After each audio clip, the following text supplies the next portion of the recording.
Stranded in space on a ship crashing into the atmosphere of an unknown planet, Emile Spencer knew that the only way to survive would be by his own wits and guile.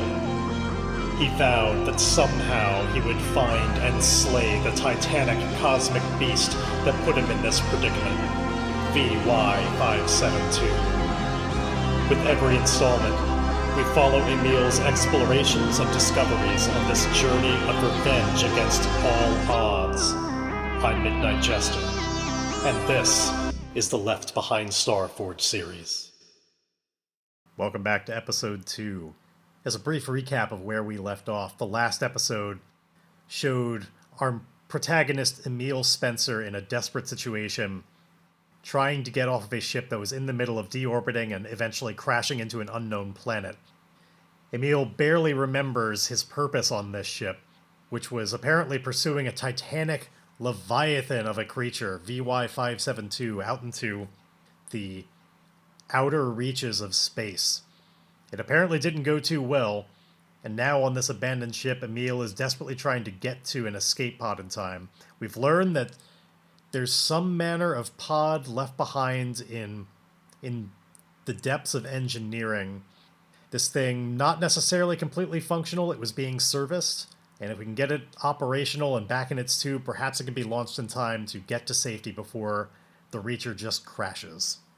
On the way there, however, he encountered both a smear, a small discarded remain of VY572, one piece of it stretched across the cosmos. We learned a little bit about it, including its toxicity and its at least pseudo-intelligence. But beyond that, before we could go down a ladder into the depths towards engineering itself, the ship hit some major turbulence, a container crashed and let loose a different amorphous, metallic, hypnotic creature. It hasn't been exactly named, but it's been described kind of like a sentient lava lamp goo. It is both hypnotic and apparently magnetic. And our last moment, as we ended last time, was Emile Spencer's hacking glove being magnetized by this creature, making him sail through the air towards it. And now it's time to find out quite what he's going to do about it. First off, let's open up his character sheet. I don't think this is inherently a fight just yet. I think it's more of an obstacle, so I'm not going to make a full fight track on this. This is just part of the problem he's facing about escaping to safety before the ship crashes. The big problem is, of course, the glove magnetizing him towards it. And while we don't know of any inherently toxic properties to this thing or anything like that, it would sure be nice to not be subsumed in its goo, and who knows what might happen if that were the case. So Emile needs to demagnetize. He doesn't want to just take off his glove and let that get pulled in for a couple of reasons. One being, he's probably got other metallic items on him. Second being, he wouldn't want to lose it. It's truly vital to his being. So what would he do instead to take advantage of this situation and change his trajectory to not get pulled into it? How could he get it to turn off its magnetism? My thought is that he thinks maybe he can startle this creature into turning off its magnetic pole, because we know it didn't constantly do it. It was more of a startle response that pulled it on. So maybe if he startles it again, it'll turn it off, or at least confuse it. So what he's going to try and do is very quickly, we've seen him work wonders with this glove in the past. We know that it's largely second nature to him. He's going to try and... No, you know what? I was going to say he's going to try and hack the ship itself to turn on fire suppressants. But we've established he needs to be working with some manner of console or something to hook up to. This thing is not just completely wireless with a network he can access from anywhere. And I don't want to make it that easy. That starts getting boring to me. So instead, perhaps there's a way he can more manually activate the fire suppression. And perhaps there is even, in this hallway, something to grab onto, like a fire alarm that he could just grab and pull. We need to find out if such a thing exists or is possible. Rather than ask the Oracle, I'm just going to do this through secure an advantage. He's going to try and secure an advantage with his wits by noticing such a thing. And the result of this move will let us know whether or not there's something that good to be able to make use of. This is with wits, just trying to observe something like that, anything in his environment he could use to be able to disrupt this creature's concentration.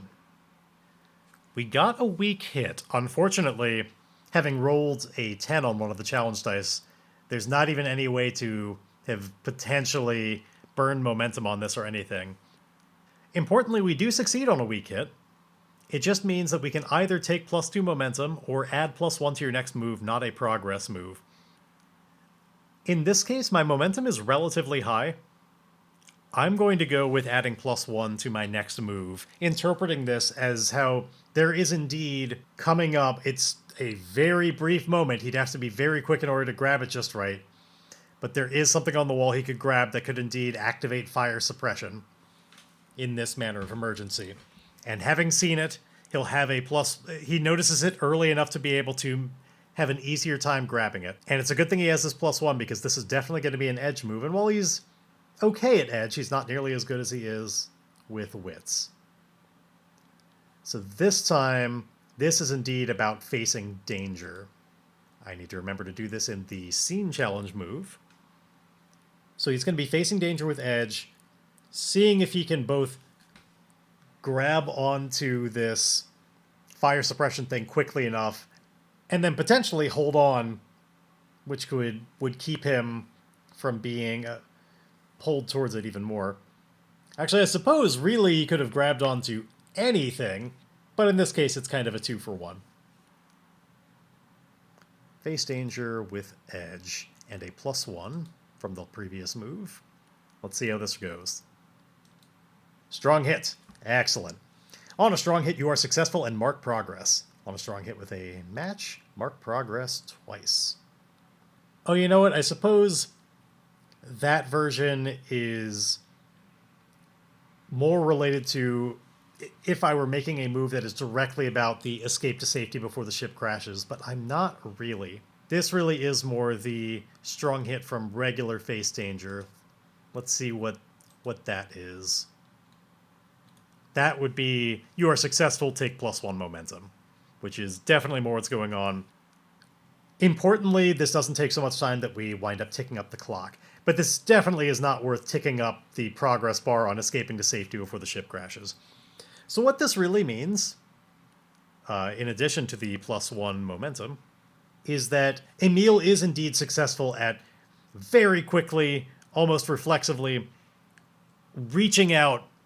He grabs this handle. I think it would be okay for this to work more or less the same sort of design as a fire alarm. Perhaps a larger lever or something, but basically still something that you grab and you pull downwards. And he does that, and he is holding on to it just a little bit. It takes a moment, but then there is probably not a sprinkler system. I see this as more, it floods the chamber. Oh, actually, this is a spaceship. That could be meant as, like, fire suppression just opens it up to vacuum and seals things off. However, that wouldn't make sense for this kind of operation. Perhaps there are multiple ways to put out fires. Obviously, if you are in the room with the fire suppressing pulling thing, you wouldn't want to open it up to vacuum. That wouldn't be safe. That would be more something that would happen in certain rooms when you were controlling it from afar. And I don't know that it would make a lot of sense for a hallway anyway. That would be more outer rooms where you could possibly open them up to space. So he doesn't just vent himself out to space. That's good. That wouldn't feel very much like a strong hit. But perhaps instead, there is a fire suppressing gas, more or less just flooding it with CO2. Which is also not exactly great to be in the middle of, but I see it like this. In an ordinary situation, the computer system would activate, isolate where specifically the fire is coming from, and perhaps start flooding it there. but this isn't an ordinary situation. The ship isn't working very well, so it just starts flooding this room entirely. And Emile, given this is a strong hit, is quick enough to indeed take his other hand. He pops that rebreather in that we got last session, so he doesn't need to worry about the chamber filling up with gas. What we need to find out is, was this indeed successful at stopping this creature's magnetism? It is a strong hit, which leads me to believe yes, but I am going to ask an oracle about this one, simply putting it as very likely. Sorry, that should be almost certain. Or just likely. We still don't know a lot about this creature, but it is at least something surprising and disruptive. It might be enough to make it change tactics, or it might just otherwise react poorly to that kind of flame retardant gas, or not even retardants, but dousing gas filling the room.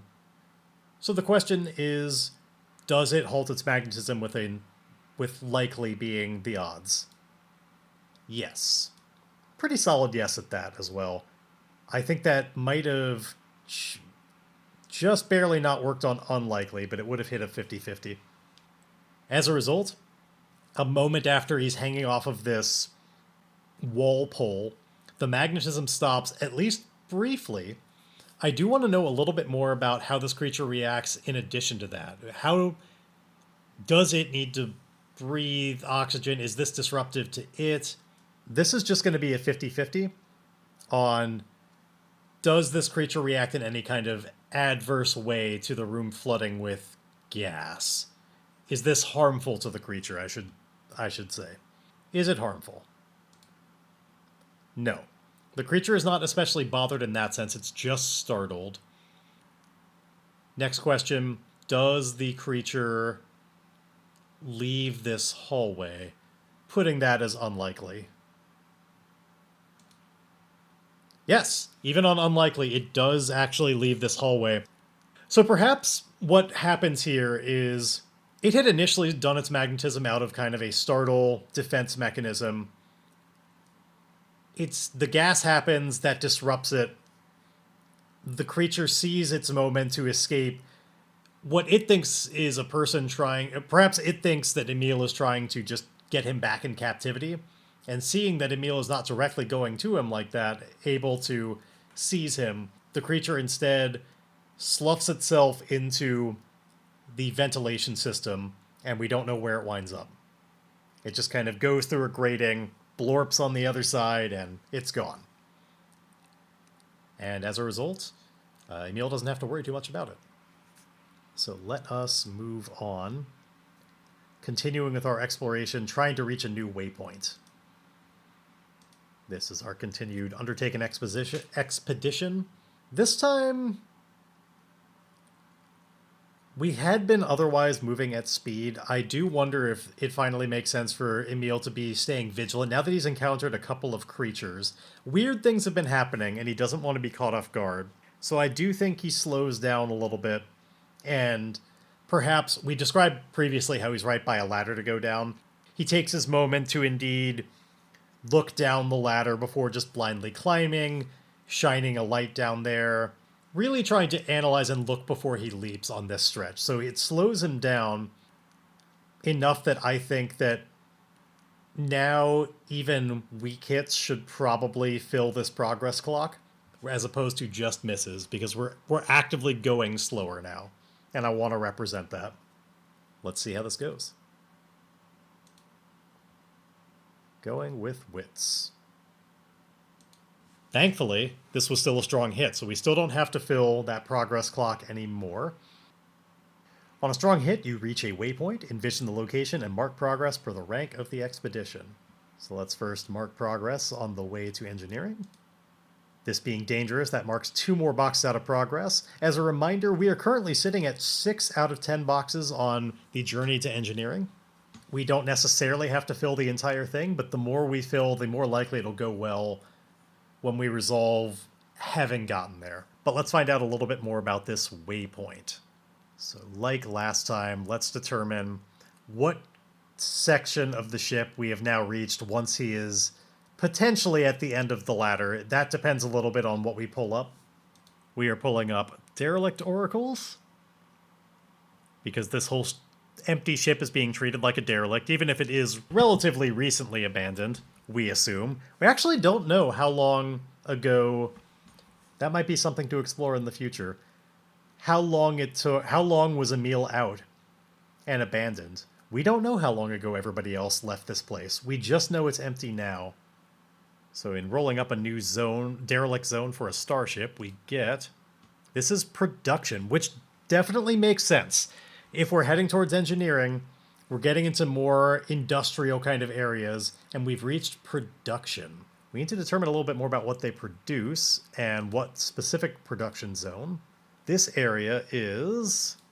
The result tells me new zone via access. Going to roll that. The access area was corridor. So what I'm going to do is find out what area of production is this. I'm going to roll area one more time, and it will have a corridor that leads to another zone, which will also determine. So this area is assembly or processing. We'll figure that. Let's figure that out before figuring out where it leads to. Or actually, no, that might actually help me figure it out if I know where it's leading. So it's an assembly or processing area that has a corridor leading to engineering. Well, that's perfect. Perfect timing. We want it to lead to engineering. What kind of room in engineering does it lead to? Water processing. Oh, that sounds very important. It does not sound like the room that would have the escape pod being fixed, but it would at least be nearby. So an assembly or processing room that's connected to water processing. This sounds like an area that would be making filters and parts and all the just mechanisms necessary to keep those machines operational. It probably operates on a kind of 3D printing system. So perhaps this room and the parts it is generating are probably massive. So this is probably a bigger 3D printer than I've at least ever seen in real life. It spans the entire room, and it's certainly not running right now, but it's connected through these thick pipes to these giant tanks of a kind of malleable substance that can be easily controlled through perhaps temperature and electrical currents to harden or not as necessary.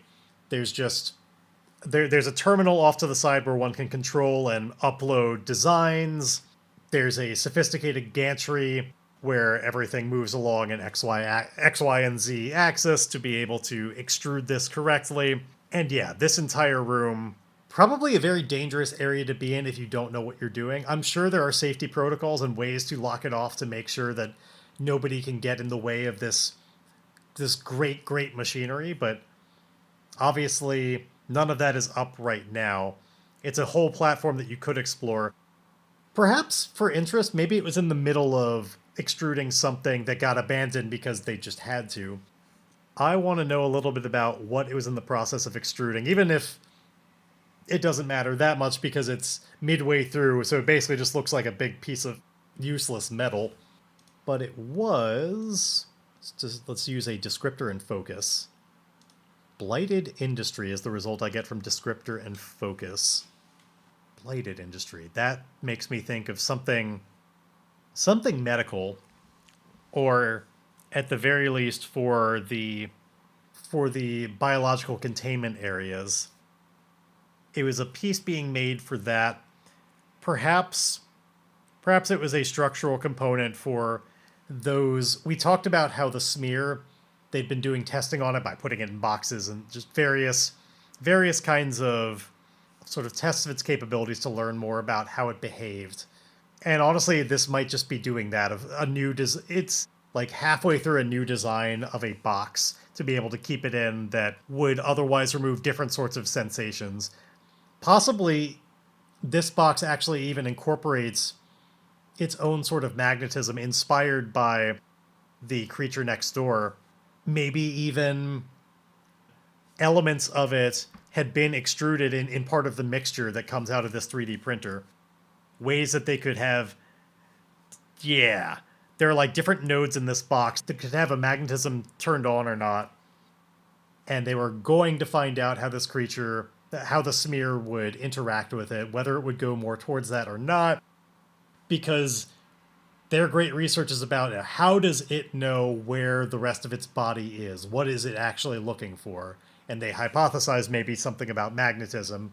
And they wanted to test and see, could they get it to go to a different part of the box if they magnetized it? And so this room was in the middle of extruding that, but then everybody had to abandon, so it is shuttered midway through the printing. Okay. The way I see the water processing down the corridor is maybe not even the water processing for the entire ship, but a sort of side bay that filters it and brings back the water necessary for this kind of extrusion. There are lots of sophisticated mixtures that are pumped through the pipes in this room in order to make the parts that they need. And sometimes they need to clean stuff, and sometimes water is part of the mix, and things get recycled, and there's just a side room that does that separate from the regular drinking supply, just for these sorts of industrial products. In addition to that, I expect that they do some amount of just generating water in that room, or at least that they could if necessary. There are ways to fuse atoms together in order to slowly generate water if absolutely necessary. Cool. Now that we've got a pretty good sense of this room, let's also find out just a feature of what's in here, even if there's anything else beyond this giant 3D printer, even though that seems like the main thing to really be interested in about it. But just in case there's something else, we are going to roll a production feature. Tools also makes sense. These tools are probably more the tools that are necessary in order to open up parts of this 3D printer and service it if necessary. The thing Emile is mostly going to note about is that this, if necessary, if he actually does need to fix up the escape pod more, this room is going to be instrumental in doing so, in that it'll definitely have all of the tools available to make new parts, or perhaps open it up. I don't think that he's going to stop here, though, for the moment. Until he knows what he needs, this room is kind of useless. He'll just make a note of it and recognize that he mutters to himself a note about going to have to figure out how to get that thing kicked on again, but I'm sure I can figure out their login. And then he moves on. Not down the corridor towards water processing, but down the other way that just goes to different parts of engineering. Let's at least attempt to do that and find out if he can get to the next waypoint. Still, at this point, going slowly and using his wits. Because now, again, he's trying to make sure he doesn't make any mistakes. He doesn't want to get the drop on him from some kind of unsuspected creature. And he also wants to make sure he notes the right room. He got some information when he was looking up where this escape pod was, but he doesn't want to miss that room. It was in kind of a private area, and there are a lot of engineers, and he doesn't want to make a wrong turn. It's not an area that he's the most familiar with. So he's slowly reading all the various labelings and making sure he takes right turns. Well, or appropriate left turns, I suppose. So still with wits, this time without the add of +1. All right, a weak hit. As it turned out, my challenge dice were a 1, which was looking great, and a 10, which is not looking so great. A shame, too, because I did roll pretty well on my action die. However, as determined, a weak hit is still going to be slow enough that, based on my ruling, that is going to fill a section of the progress clock, because he's just going slowly and checking out where he's going. But I do still reach a waypoint. However, on a weak hit, the progress costs you. Envision the location and mark progress per the rank of the expedition. Let's do that. But choose one. Suffer costs en route. Make a suffer move -2 or 2 suffer moves -1. So that would potentially rob me of some momentum or health, spirit, or supply, or a couple of them. Or I face a peril at the waypoint. Envision what you encounter. I think I am more interested in facing a peril at the waypoint and envisioning what I encounter. I want to kind of add a little juice to what's going on. Right now it's a little too calm. Like, sure, the ship is deorbiting, but he's kind of going at his own leisure. And we dealt with the magnetic creature that still doesn't have a name a little too easily. So let's face a peril at the waypoint.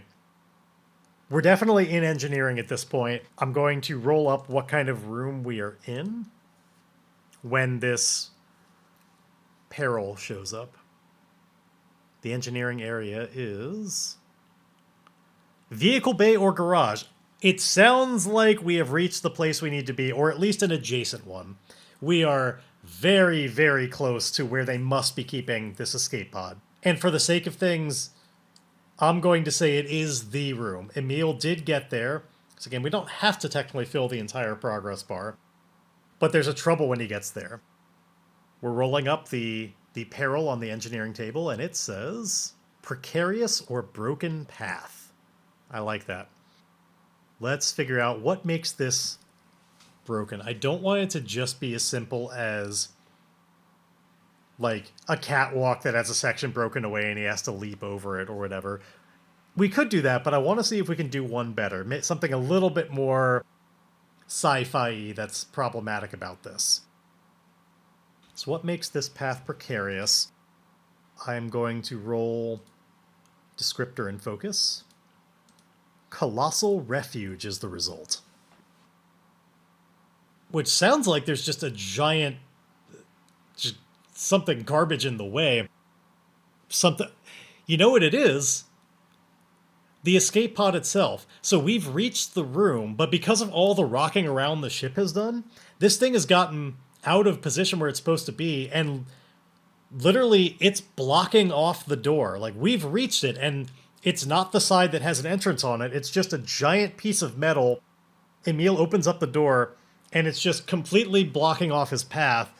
Maybe he could just barely squeeze through, but I'm going to ask an oracle about that, honestly. It might just be a matter of we have to find a different path. Let's ask the oracle. The question is there enough room that Emile could even potentially squeeze through to the other side? And I'm going to put this at unlikely. This thing is massive. We described these escape pods last time as being able to house, in the tens digits of people, like maybe on the order of about a dozen. But lots of people can fit inside here and might have to for a while. Definitely enough to block up an entire door easily. It's all just about its positioning. So is there a way to even hypothetically squeeze through? Like, does it look like that's even an option? Unlikely. The answer is no. Actually, it was pretty close to being a yes, but pretty close is not good enough. So Emile has this moment of exasperation as he was probably at first paying most of the attention to his augmented reality display, which had the map up there. He's been following it this whole time. It's part of why he's been able to so efficiently move through this ship, even through somewhat more unfamiliar areas. He's following the map. He's just paying attention to that. He's like, all right, here we go. This is the door.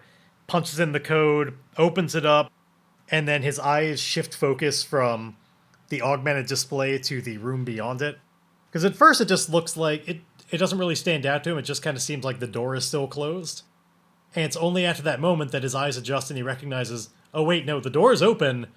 There's just no way through. And he kicks it in his frustration. Just, God damn it! It was so close. Starts frantically looking around. There's got to be another way in. He starts searching the map for any kind of options, alternate access into this room. And because he already has this map, I'm not going to make him make a roll for it explicitly. I'm just going to ask the oracle, is there another way in through just regular, is there another door in? Which I'm going to put as small chance. I really don't think this is a big room with a lot of different potential entrances. So small chance there's another door in somewhere else. Is there? No. Oh, that was even closer to actually being a yes, but again, close doesn't count.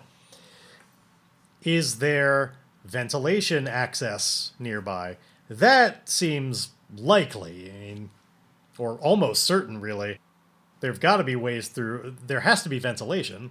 So, is there access through a vent? We're then going to find out if that vent is possibly big enough for a person, because this isn't necessarily Die Hard. Yes, there is certainly ventilation access, but 50-50, are those vents big enough for somebody like Emile? Could he possibly crawl through these vents? Are these full-on Jeffries tubes, or are these more mundane vents that are really just sized for the appropriate amount of gas flow? Is the vent big enough to potentially crawl through? Yes. We're going Jeffries tubes on this. So he pulls up the map. That's enough questions. He pulls up the map and recognizes there is a way in, but he's going to have to crawl. Darts over to another section of the hallway where there's an entrance. Quickly uses his glove to interface with the, like, rather than just use a keypad or something, he just kind of, he's not like hacking exactly, he's just operating it remotely when he's in close proximity. And I think that sort of thing is small enough potatoes that he has no trouble with it. I don't need to make a roll. He opens it up.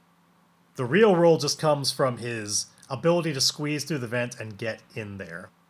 Let's make that a... Well, what is the potential hazard here? What's at risk? I think mostly time. It's just about how quickly he can get through. Does he avoid getting stuck? I think it's more that than any known hazards in there. Especially if these are sized for people to get through. It may not be the most pleasant of way through, but it's certainly not going to involve like spinning blades or real hazards or anything. Like, people were supposed to be able to maintain these. So it's really just how quickly can he get through? And is there anything more hazardous due to the result of the rocking of the ship and all the turbulence and things breaking down? Because at this point, having reached 2 pips on this clock, like, the shaking from the atmosphere is getting, we're reaching thicker layers. It's starting to get a little bit more constant. It throws everything off just that little bit more. We're still a good ways off the ground. It's going to take a long time to deplete all the delta V to really just actually crash into the ground and fully deorbit. But it's a violent process, and things are heating up, and it's just unpleasant. That actually could be an interesting hazard. What if... Ordinarily, these are very hospitable to people, but right now, as we're deorbiting, one of the ways that the ship deals with heat from re-entry is piping it through these vents to the right place, to things that need to be heated, and then also to radiation, to be able to radiate it out. There's just a sophisticated series of vents and operations that help keep that ship, keep the heat where it needs to be, and use that. Store it into like thermal batteries, all that kind of stuff. But as a result, the vents are way hotter than they would ordinarily be, because we are entering way more hot. The system is being pushed to its limits. You shouldn't be using this much aero braking. Can you tell that I've played a lot of Kerbal Space Program, and it's all getting to come out now? So that's the real danger. And so he has to move through quickly to not just get utterly burned. And now, we are indeed going to make the scene challenge move of facing danger. This time, since I'm not just slowly moving by my wits, we're no longer at the place where a weak hit will inherently fill up the clock more. But let's see what happens. We at least have a lot of momentum on our side. So he opens up, he gets in there, the heat is just radiating out, and he's like, woof. Shields his face from it, as it's kind of like when you first open up a really, really hot oven, and that first blast just hits your face. And it's not so much that he can't handle it, but it's a lot. And he steals his resolve, and then crawls in there. Let's face this danger with Well, I literally just used the word resolve, which is part of heart, but that's not really the challenge here. It's not does he or does he not, does he. It's not is he able to will himself to get in there. However, I do think this is more about strength, endurance, or aggression than it is about speed, mobility, or agility. Yes, he has to do it quickly, but he's got a map and everything, and it's sized for him. The real challenge is just can he endure the heat long enough to get through, and this is totally an iron move, which is not his thing. I'm glad I have so much momentum on my side, but if I'm being honest, the challenge here that we just described is an iron challenge. Let's roll it. And that is a full-on miss. I have the option to burn my momentum now to get a weak hit, but this is, on a miss, you fail or a momentary success is undermined by a dramatic turn of events. Fill a clock segment and pay the price. On a miss with a match, which thankfully this isn't, you fill 2 segments and pay the price. So I've worked up a lot of momentum. Do I want to burn it just for a weak hit, or do I still want to hold on to it? I think I'm going to accept this as just a full-on miss. So let's fill the clock segment and pay the price. I think the most obvious thing here is that indeed the heat is too much and he gets burned. He tries to go through, but it's too much. He determines the vents are not an option. He just can't last long enough. He's not even close. He winds up having to turn around frantically and suffers 2 health as a result of this. I think parts of him honestly even have some 3rd degree burns. Mostly 2nd. So wait, what are third? I'm probably just thinking of 2nd degree burns. Bad, but they're bad ones. Big areas of things that are going to blister quite a bit as he was crawling through this area, just all along kind of his lower arms. And this is even, I think some of his clothing is even a little bit like smoking, as it heated up a lot. Like he tried to cover his arms as much as possible and his body, like really pulling garments down, but it just got through like the contact. It was just really, really hot. And his AR display is even displaying the temperature in there is just like easily, 120, 130 degrees, maybe even more than that, honestly. I'm talking Fahrenheit here, of course, not Celsius. It's not that hot. But truly uncomfortably hot. Actually, yeah, if he's getting those bad 2nd degree burns, it's probably significantly hotter than that. I don't know. That part I'm not clear on, but enough that he gets badly burned. He takes 2 health. He suffers 2 health, and let's do that suffer move. So this is endure harm. When you face physical injury, fatigue, or illness, we take the -2 for serious harm, which this is. It's a bad burn. If your health is equal to 0, which it is not, I would lose some momentum, but I don't have to deal with that. And my health is not 0, but I might choose to resist the harm, which would allow me to roll either health or iron, whichever is higher. This would potentially give me the opportunity to shake some of it off or even take some momentum. And I think he's going to try and do that. He's, swearing in there quite a bit as he's trying to just back his way up, because it's hard to really turn around as quickly as he needs to when he realizes, this thing is just too much of an oven. I have to get out. He's just backing his way up, swearing every swear word he can think of as he tries to ignore the pain and let it out that way. On his way out, let's see how he endures this harm. We're going to roll with his health because that is higher than his iron. He's still mostly okay. Highest of iron health, yes, this understands. Well, I rolled very well on my action die. However, there was a 9 there, which means that I only got a weak hit and I can't even burn momentum to do this. So on a weak hit, if you are not wounded, which I'm not, I don't have a true wound, I've just lost a little bit of health, you may lose momentum in exchange for +1 health, otherwise press on. So sadly, I don't have that option. It just burns and it sucks. He's swearing and he's able to get out of there, and what sucks even more is he recognizes that is not a valid option to get in there. It's a setback, and time is starting to run short. We're now halfway through the clock on this ship just crashing into the Earth. And he still would need to potentially fix this thing up and get it into a tube. So time is really ticking.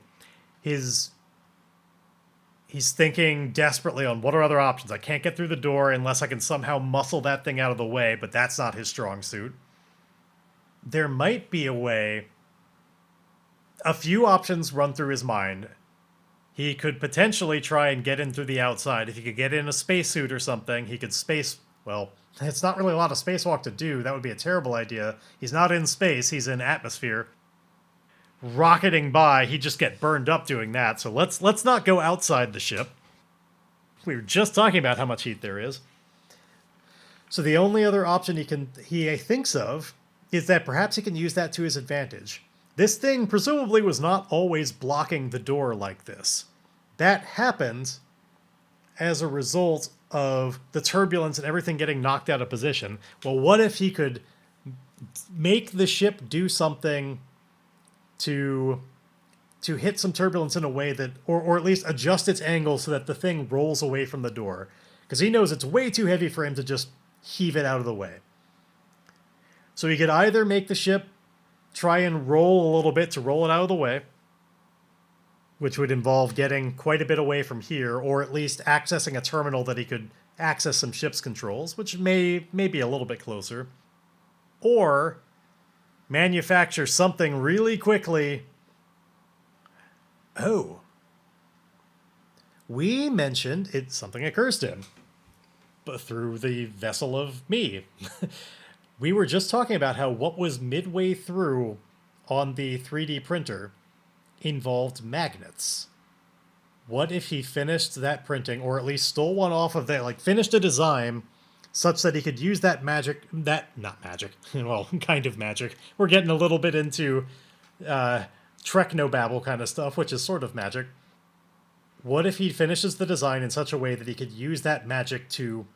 Magnet! I keep saying magic. Use that magnet to repel this thing. He could get 2 magnets on there with the same pull, use the electromagnetism to push this thing off the doorway.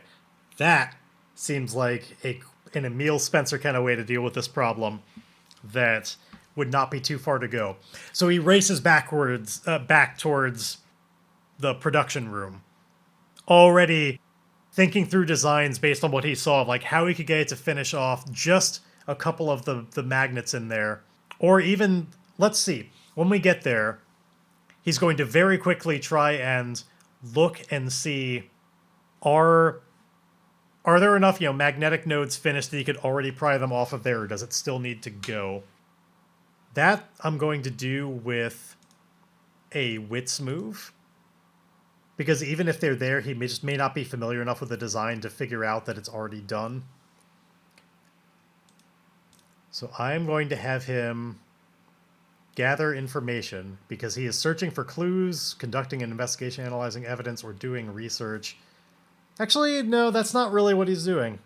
He's really not searching for clues exactly. He really is just kind of looking at this one thing.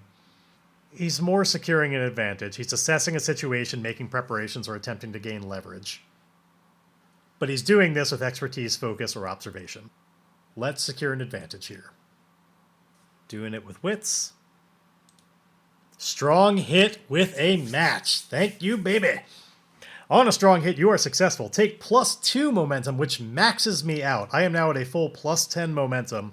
And add +1 on your next move, not a progress move. On a strong hit with a match, which this is, take both. Oh, it already basically gave me both things. Take both, which I have, and mark progress. This is about escaping to safety before the ship crashes. I will indeed mark progress on this, because this is the progress of understanding how he's going to be able to open this way up to get into the proper engineering room, which I haven't finished that progress track because he hasn't technically gotten in there. I am going to mark progress. And importantly, this means that the answer is yes. Part of the reason why he has so much momentum is because there are indeed already magnetic nodes finished on this thing. He's got to find a way to, break them off, because originally this was designed to just be the inside of a box, which is not handy to him. He is going to have to separate them. But we know there are tools in here. There may be some just good welding tools or something to just heat this metal well enough to get it separated, get these into pieces. I don't think he needs to explicitly just, force them out with his grit. That would be a bad way to do it for him. It's not really his wheelhouse. He notices these, he just needs to free them. Let's do that as yet another face danger move. And it's going to be with expertise. He will indeed... Actually, let's do a check on whether or not the right kind of tools are still in here. I think it is very likely, given the room that we're in, that there's going to be something that can indeed, a laser cutter or something that can get through this nearby. So as we ask the Oracle, is there some kind of cutting implement like a laser cutter? Let's just officially know. Is there a laser cutter in this room that Emile could operate to cut these pieces off? I'm going to put that as likely, given the environment.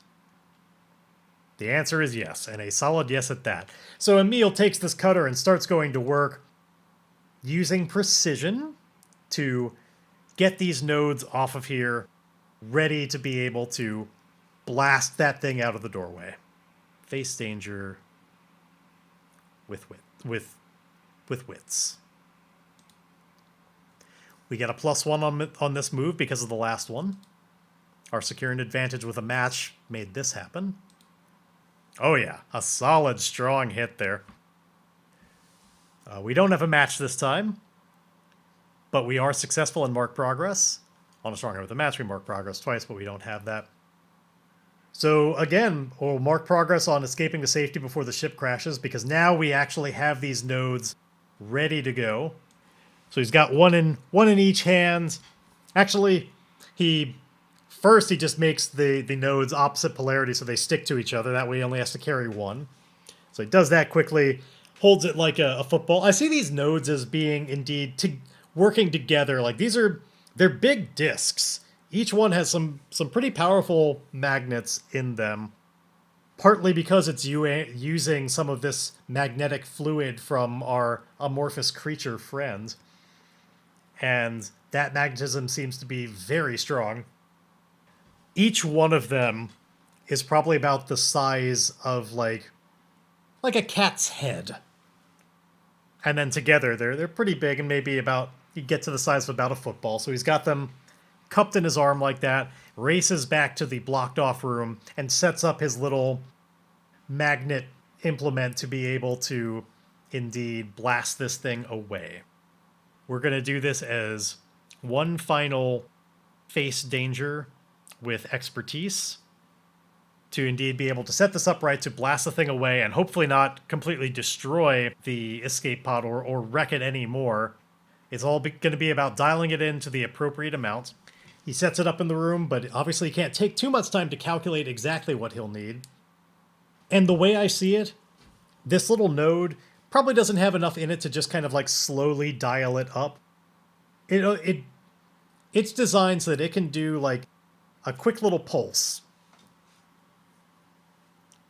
Maybe you could do more than that, but all the same, due to the constraints of this device he's using and the time he has, he doesn't want to just slowly dial it up. He just wants to determine the right amount of pulse and just give it a quick kinetic impact. So one more face danger with wits, this time without the add. And if we get in here successfully, I'm then going to finish our journey to engineering.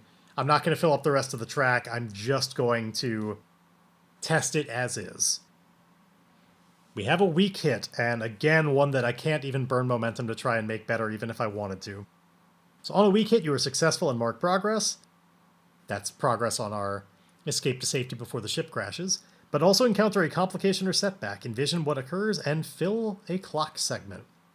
So indeed, we do fill another clock segment on that. We'll mark the progress, though, because now the way into the room is blasted clear. I think the trouble is that, indeed, it was too successful. The pulse is just stronger than expected, and two things happen. First off, the pod, rockets away and bangs against the other wall, suffering some more damage to itself. We'll find out exactly how damaged it is when we get a closer inspection, but if it hadn't been before, it certainly is now. It just slams against that wall.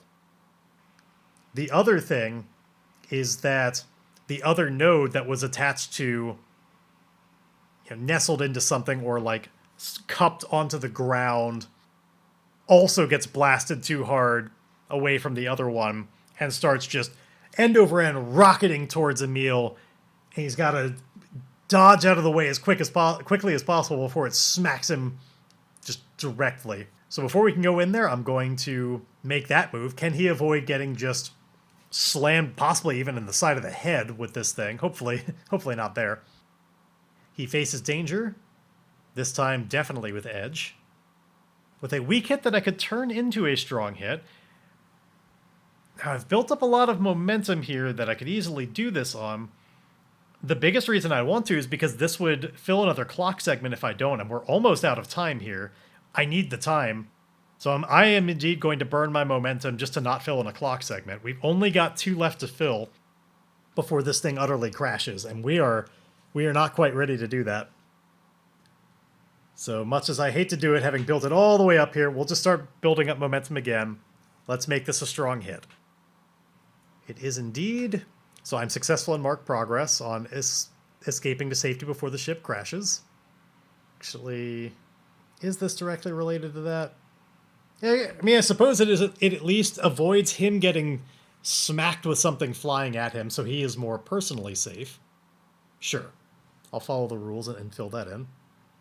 And yeah, the only real thing that changes here is just that he dodges this magnetic node as it flies at him. The other one is still attached to the escape pod that's on the other side of the room. And Emile heads in there. He jogs in to check it out. We are going to finish our exploration, finish our journey to find out if there's any additional problem with this. We have 8 boxes out of 10 filled, so this is a progress move, the first one we've made in the game. We roll the challenge dice, and we're going to compare it to our progress. We basically have a result of an 8, and we're going against 5 and a 1, a strong hit. Fantastic. On a strong hit, you reach your destination or complete your survey. Mark a reward on your Discovery's legacy track per expedition rank. This was a dangerous expedition, so let's mark 2 ticks on our Discovery's legacy track. 1, 2. Any allies? We don't have allies. That's it. So thankfully, because it was a strong hit, there aren't further complications on that, and we're in engineering. I am going to get rid of that track now. It is completed. So he hustles in there, and we are going to find out about the state of the escape pod. Let's find out exactly how damaged this thing is. How ready could it... He's going to analyze it really quickly. By this time, I think it actually is... this time, I think it actually is more like gathering information, because he's looking all over this device to find out any amounts of damage, finding out, has it been fully fixed up? Has that been undone by it slamming against the wall? He's pulling up various diagnostics about it as he has the ship computer, or not the ship computer, sorry, the pod computer synced up with his glove, and he's pulling up any like diagnostic data on it, what's damaged, all of that. It's going through his display, and he's finding out how workable would it be? Can I risk it and just get in this thing now if I can get it into a tube? That's the main thing that he wants to know. And this sounds like something that would... No, it wouldn't apply to this, but you know what it should have applied to? I probably should have used my gearhead thing when I was crafting, repairing, repurposing, or modifying equipment or technology. Definitely what we were just doing when we blasted our way in the room. But I forgot, and honestly, those wound up working out as strong hits anyway. So it doesn't really matter. Doesn't apply now. We're just doing our wits roll to try and determine everything that we can about this thing. So I'm gathering information for another weak hit, and now we don't have really any momentum to help us on this one. On a weak hit, the information provides new insight, but also complicates your quest. Envision what you discover, then take +1 momentum. So thankfully, there's at least a little bit of our building our way back. It's new insight, but it also complicates our quest. The main insight, I think, is just that the result of these oracle moves I'm about to make, about how flyable it is. So first question, is this thing flyable? Now, we had that it complicates our quest, so I'm going to put it as unlikely that this thing is just out of the gate ready to go. We did damage it by hurtling it across the room. Is it ready to be launched now? Yes, actually. And that even would have been a yes on small chance. Against all odds, it is flyable, however, it sounds like it suffered some massive damage to it. The complication, perhaps, is that maybe it's not at all controllable. Like, these pods should ordinarily have some ability to land safely and adjust specifically where you're aiming to land, not just completely bail out. This one, perhaps, its landing protocols are completely damaged. It is leaking fuel.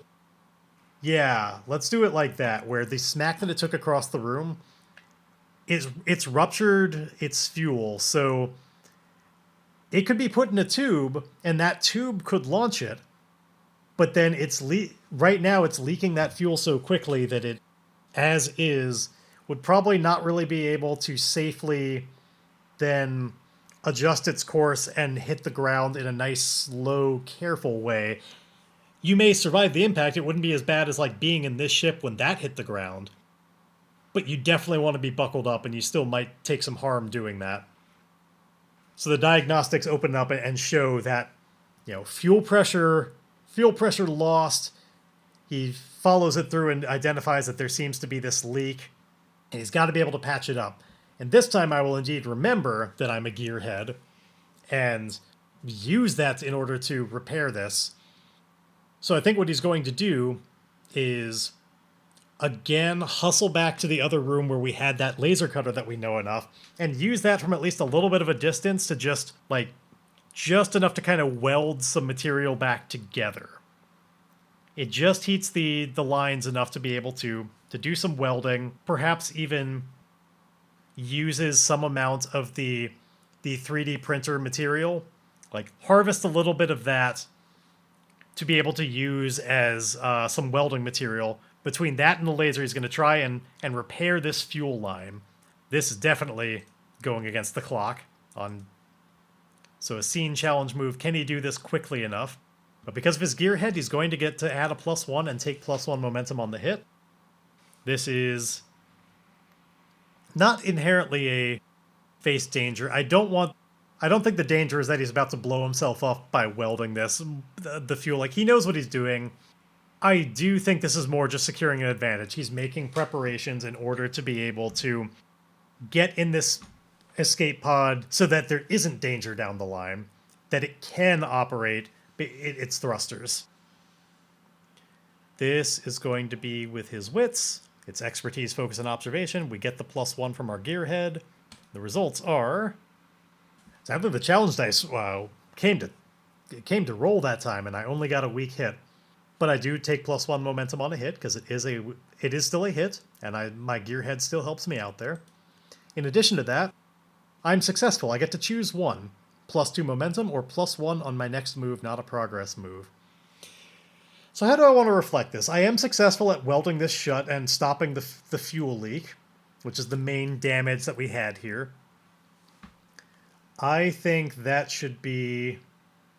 If we were immediately ready to launch this out the tube, I would want the +1 on my next move to just, survive and get down on the planet. But we've got a little bit more work to do, so I'm going to take the +2 momentum, as successfully having repaired this pod means that I'm ready to start getting this into a tube. And of course, the question now is, where is a launch tube? How can I get to one? And how can I get this thing thrust out there? And the answers to questions like that and others are, of course, going to have to come next time. Hey, it's that guy. The one you've been listening to the whole time, but this time back to say things like and subscribe to the show, because you should like and subscribe to things that you want to keep existing. Yeah, that one. Well, I'm here, and you should do all those things. Or, if you want to be the most awesome, tell a friend about it. That really helps me out quite a bit. This week's action and theme are Uphold and Discovery. If you got an item idea based on those two prompts, and Want to maybe hear that item show up in the show if I like it enough? Well, then shoot me an email over at starforgedpod@gmail.com. Or just shoot me an email there anyway. I'd love to hear from you. Positive, negative, it doesn't matter. I just like the attention. Now play me out, music.